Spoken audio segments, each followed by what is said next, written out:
Exam సెంటర్లో group 1 group 2 డ్యూటీలో చేసినటువంటి ఆశా వర్కర్లకు వేతనం ఇవ్వాలని, అట్లానే ఎన్నికల సందర్భంగా ఎన్నికల్లో పనిచేసినటువంటి కొల్లాపూర్ నియోజకవర్గం, దేవరకద్ర నియోజకవర్గం, మక్తాలు నియోజకవర్గంలో పనిచేసినటువంటి వాళ్లకు, ఎన్నికల్లో డ్యూటీ చేసినటువంటి వాళ్లకు నిధులు ఇవ్వాలని తదితర డిమాండ్ల సాధన కోసం ఈ రోజు మన యూనియన్ ఆధ్వర్యంలో రాష్ట్ర వ్యాప్తంగా ఈ ధర్నా కార్యక్రమాన్ని నిర్వహిస్తా ఉన్నాం.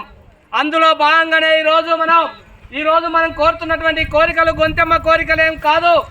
గతంలో మనం పోరాటం చేస్తున్నటువంటి సందర్భంగా గత ప్రభుత్వంలో ఇక్కడ ఉన్నటువంటి కాంగ్రెస్ ప్రభుత్వం మనం సమ్మె చేసిన సందర్భంగా మన టెంట్ల దగ్గరికి వచ్చి, నేను అధికారంలోకి వస్తే ఎన్నికల మేనిఫెస్టోలో మీకు ఫిక్స్డ్ వేతనం 26,000 రూపాయలు నేను ఇస్తా, కేసీఆర్ ఇవ్వడం లేదు అని చెప్పి మన టెంట్ల దగ్గరికి వచ్చి హామీ ఇవ్వడం జరిగింది. మనం అడిగినటువంటి హామీలే కాదు, వాళ్ళు మేనిఫెస్టోలో పెట్టుకున్నారో ఈ రోజు ఇన్సూరెన్స్ సౌకర్యం ఆశా కార్యకర్తలకు ఎవరికైనా ప్రమాదం జరిగితే 50 లక్షల రూపాయలు నేను ఇన్సూరెన్స్ కల్పిస్తా అని చెప్పి మేనిఫెస్టోలో పెట్టిండు. అంతేకాదు 5 లక్షలు రిటైర్మెంట్ అయిన సందర్భంగా 5 లక్షల రూపాయలు నేను మీకు ఇస్తా అని చెప్పి ఎన్నికల మేనిఫెస్టోలో పెట్టుకోవడం జరిగింది. అంతేకాదు ఇప్పుడు వస్తున్నటువంటి జీతంలో సగం పెన్షన్ మీ రిటైర్మెంట్ అయిన సందర్భంగా ఇస్తా అని చెప్పి చెప్పిండు.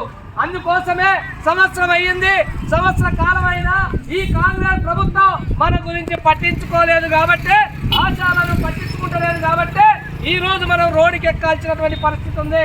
అందుకోసమే మనం అడుగుతా ఉన్నాం, అయ్యా గతంలో ఉన్నటువంటి ప్రభుత్వం చేయలేదు కాబట్టి ఆశా వర్కర్లందరూ, ఈ రాష్ట్రంలో ఉన్నటువంటి ప్రజలందరూ కూడా ఈ రోజు కాంగ్రెస్ పార్టీ గెలిపించి రేవంత్ రెడ్డి గారిని అధికారంలోకి తీసుకొస్తే నీవు చేస్తున్నటువంటిది ఏంది? రేకాడితే గాని డొక్కాడినటువంటి గ్రామీణ ప్రాంతాల్లో వైద్య సేవలు చేసేటువంటి ఆశా వర్కర్ల యొక్క సమస్యలను రాష్ట్ర ప్రభుత్వం ఎందుకు పరిష్కారం చేయటం లేదు? అందుకోసం అడగడం కోసమే ఈ రోజు రాష్ట్ర వ్యాప్తంగా ఈ ధర్నా కార్యక్రమాన్ని నిర్వహిస్తున్నాం.